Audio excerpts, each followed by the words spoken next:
dismantling all these governments. He's firing people.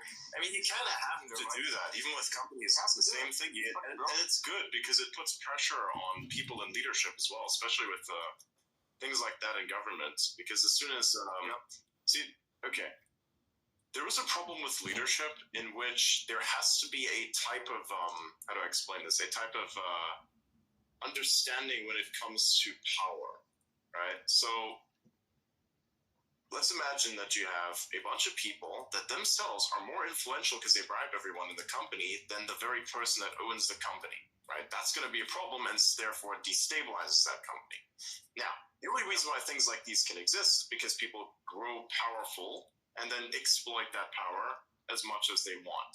Now, in the case of, say, putting some pressure on your position, as in you can be replaced and will be replaced, is actually a bit of a good thing in this sense, especially when it comes to government, because then it weakens the position and it adds a bit of, again, pressure on it. Some people are genuinely unfit to lead.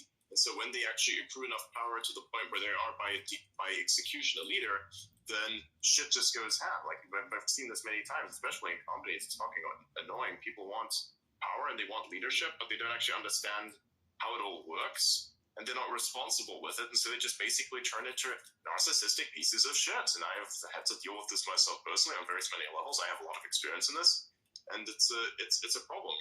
People that then degrade their fellow workers and do nothing to actually improve any situation, and are just genuinely full of themselves and are just assholes to everybody because they can afford to be, right? So it's like, okay, it's a bit of a problem.